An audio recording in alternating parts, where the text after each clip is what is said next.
Yo, what is up guys? In today's video is I am going to teach you kung paano tapusin ang tatlong challenge ito.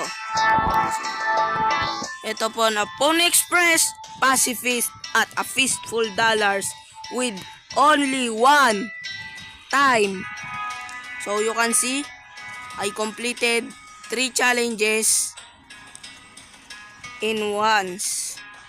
So as you can see, tatlong challenges sa isang win. Tingnan nyo po. 1 win. Okay guys. So, tuturuan ko po kayo kung paano nyo gagawin yon. Okay, so first of all, kakailanganin nyo po ang cowboy plan. At kailangan nyo po ng kasama upang may backup po kayo dahil maaari po kayo mamatay sa proseso. So, yeah, umpisahan natin ang video na ito.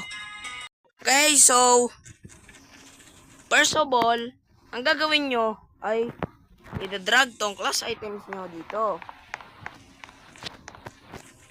Tapos, bubuksan nyo po at kailangan nyo ng kabayo. Kailangan din po natin itong mga revolver ammo dahil kailangan po yan. Hindi ko po alam. Tapos, itong horse na po ito ang susi. Hindi nyo po kukunin yung gold. Hindi nyo po sasakyan yung train.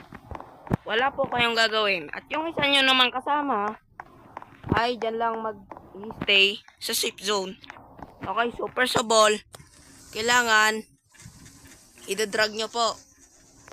Pero kailangan nyo po maging mabilis dito kasi i-drag nyo po to tapos kakabay yung sasakyan nyo po. Kagaya po na ito.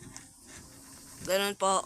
Pero hindi ko po nagawa ng magandang timing. So, yeah. Like that. Pero siguraduhin nyo po na may white outline. Kaso po sa akin wala.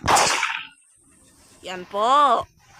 Ganyan po ang technique kung paano matapos. At lilipad na lang po kayo hanggang sa dulo. Hanggang matapos nyo na po at ilo-lower nyo na po ang bridge. At doon na po nagtatapos ang ating video. Sana po nagustuhan nyo po. And make sure to like and subscribe. See you guys. Bye-bye.